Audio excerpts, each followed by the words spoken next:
So let's get back into these talking heads. Skip Bayless. No, I don't want to come on your show. Basketball is beautiful. Basketball, there's a lot to analyze in the game of basketball if you know the game. And I think that's a problem a bunch of you guys run into. You can't give analysis because you don't know the game. The only other outlet I would really be able to talk to you on is right here on the Draymond Green show. And again, your resume doesn't quite crack. It doesn't quite crack the code. You're not welcome, my friend. You are not welcome here. Draymond Green on his show via Cowan Cowards Network went after Skip Bayless. You come out talking about the new media. You're not the new media. You the real media. You are the real media. You're right. You've attached your name to a black man for all of these years. And that black man is none other than King James, LeBron James himself.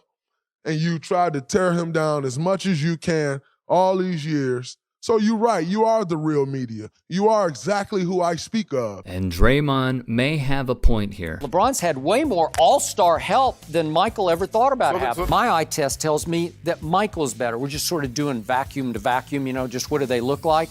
Because LeBron has a huge deficiency in his game. He runs from the free throw line late in game. Johnny Manziel will become even bigger in the city of Cleveland than his buddy and business partner LeBron James ever was in the city of Cleveland. Can he right now at 52 years old right here, right now, beat LeBron one-on-one? I mean, and beyond, come on. Stephen A. Smith. Oh gosh, don't do this.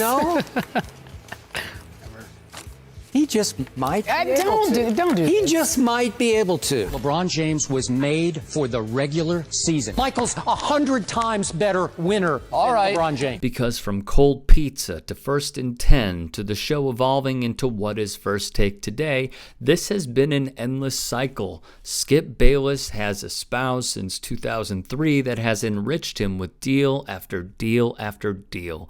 Recently, he was given a 4-year, $32 million contract from Fox Sports 1 just last year. Prior to making minute-by-minute criticisms of LeBron James, Skip Bayless went another route. Dallas Cowboys great and current ESPN Monday Night Football co-host Troy Aikman caught the brunt of Bayless's ire. In his book Hellbent, The Crazy Truth About the Win or Else Dallas Cowboys, Bayless dedicated 6 pages to a rumor that Troy Aikman was in the LGBTQ community. Aikman's agent, Lee Steinberg, and other sources said there was simply no evidence of this. When it comes to the quarterback of an NFL team, it's the ultimate leadership position in sports. They're all looking to you to be their CEO. I don't have sympathy for him going public with, I got depressed.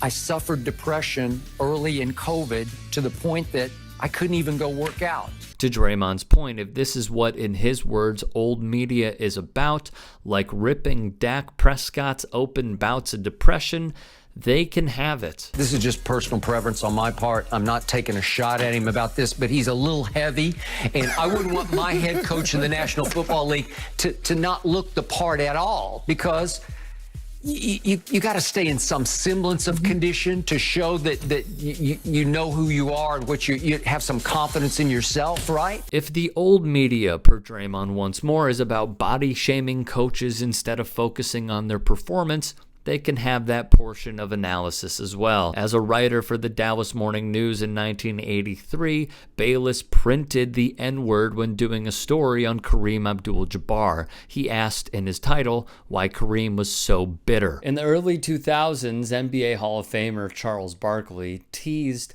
a potential run for governor in his home state of Alabama. Bayless did not agree with the following passage from a previous article from ESPN's Page 2. Wisdom does occasionally spill from Barkley's lips, even as he's on his way to the casino to win or lose another million. He can suddenly offer startling perspective on many things except himself. Thus Bayless, not one to remain quiet, said this of Draymond's critiques. I also think I know a good bit about the NBA, and I would love for the members of the new media, Draymond Green and Richard Jefferson, to please come into Undisputed. Skype in, Zoom in, whatever you want to do, come in, said Bayless. And I need you to please call upon those receipts and please to set the record straight live on national television on Undisputed up against me. In the last 10-ish days, Bayless tweeted, Draymond Green is basically saying the Celtics are not as good as LeBron's Cavaliers were. LeBron in his prime in 2015 with a healthy Kyrie Irving and Kevin Love would have swept these Celtics. Green replied, no, Draymond was not basically saying that. I was basically saying what I said. If they want to know what else I said, they can listen to the Draymond Green show. But I don't need you to speak for me. Yours truly, the new media. Thus, once more, Bayless barked back, no, Draymond, the real reason you wouldn't want me on your new media podcast is your fear I'd make you look foolish. You could edit, but you know I'd be taping on my end. Of course, I'd love to have you on my podcast, but there's no way you'd risk that. So keep making excuses. I have been debating a Pro Football Hall of Famer who I believe was better at his game than you, Draymond, are at your game, or certainly you, Richard, were at your game of basketball. The Warriors forward isn't a fan of how analysts like Bayless, Nick Wright, and Kendrick Perkins present their arguments on debate shows. He believes their opinions are biased, driven by hot takes that are unjustified, which misguide fans sitting at home who find these analysts credible sources of information. Draymond Green has demanded more accountability from TV experts and wants them to back up their arguments with a valid breakdown and analysis of the game. So to be honest with you, how I feel about all of this is, as someone who has been in media for a while, I have seen how the media landscape has changed, where they absolutely crapped all over digital and then went all in on digital. Didn't really give any stamp of approval to, the YouTube space, those sort of avenues, and then, of course, went all in on it. Unfortunately, we have gone from shows like The Sports Reporters, which I thought was objective and fine at times, and probably one of the better shows, to hot take this, hot take that. But one thing that I personally believe Draymond is not going to bring up because he cuts the check is Colin Cowherd, who has gone on the record saying his opinions change every day. There is no consistency. I understand evolving, but staying consistent is key to success. Jeff Pearlman, who wrote about the Lakers and then Winning Time from HBO, they created a series after reading the book. Obviously, they changed many things from what actually occurred. It was still a good show. It was entertaining.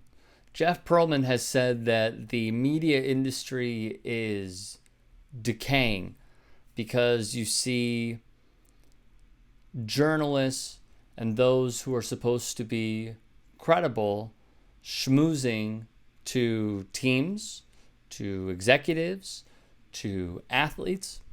Personally, how I feel in the hot take world, I didn't really want a part of it anymore because it just felt like you were poo-pooing all over the players. And from what I saw in different newsrooms, they do not value the players as human beings. And that's one of the bigger things, is because I agree with Draymond on some things. One of those is they will stoop to lows to not only sell headlines, not only attract eyeballs, because as we know, controversy sells. It is because they don't want to talk about the X's and O's.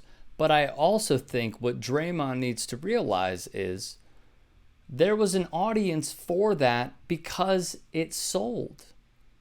That is what the consumer wanted to hear. Even if it's totally wrong, That's what the consumer thirsted for. That's what they wanted more of.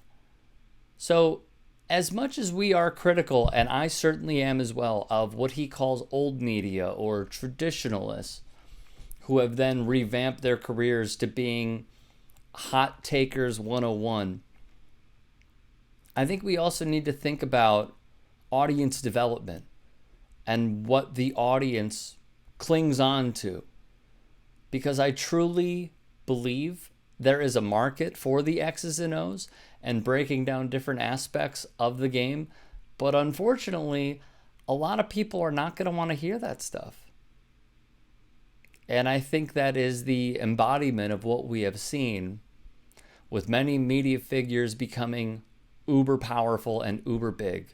Like, you take the two biggest names from the two biggest networks, ESPN's Stephen A. Smith and Fox Sports 1's Skip Bayless.